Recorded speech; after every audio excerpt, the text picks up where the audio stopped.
नागपूरच्या कळमना पोलीस ठाण्याअंतर्गत अपहरण केलेल्या मुलीवर आरोपीनं अत्याचार केल्याचं समोर आलं आहे। अपहरणकर्त्याला कळमना पोलिसांनी त्याच्या साथीदारासह अटक केली।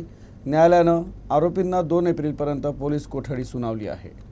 पीडित मुलगी 10 वर्षांची असून ती तिच्या कुटुंबासह कळमना परिसरातील आठवडी बाजारात फुटपाथवर कपडे विकते।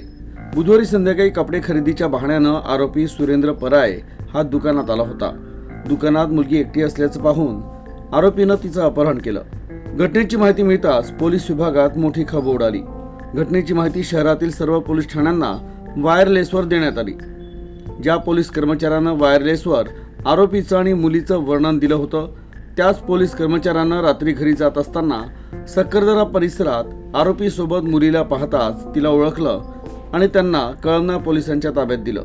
तर चौकशी दरम्यान आरोपी सुरेंद्र परायनं या चिमुकलीचं अपहरण करून पारडी परिसरातील निर्मनुष्य जंगलात नेऊन तिच्यावर अत्याचार केल्याची कबुली दिली।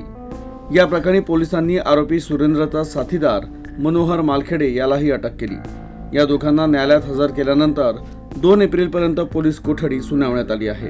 दिनांक 27/3/24 रोजी संध्याकाळी 6 वाजेच्या सुमारास आम्हाला अशी माहिती मिळाली की कोणीतरी अज्ञात आरोपीने 10 वर्षाच्या मुलीला उचलून पकडून घेऊन गेले आहे, किडनॅप झालेली आहे।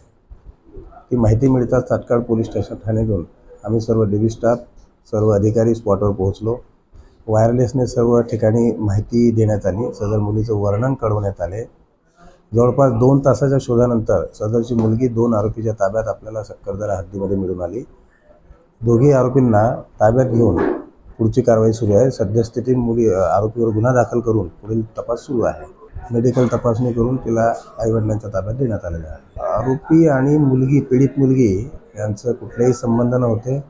मुलीचं वय अंदाजे 10 वर्ष आहे आणि आरोपी त्यामध्ये सुरेंद्र रामकृष्णराव पराय वय 29 वर्ष आणि मनोहर रामरावजी मालखेडे वय 53 वर्ष, दोघेही अजनी एरियातले राहणारे आहेत।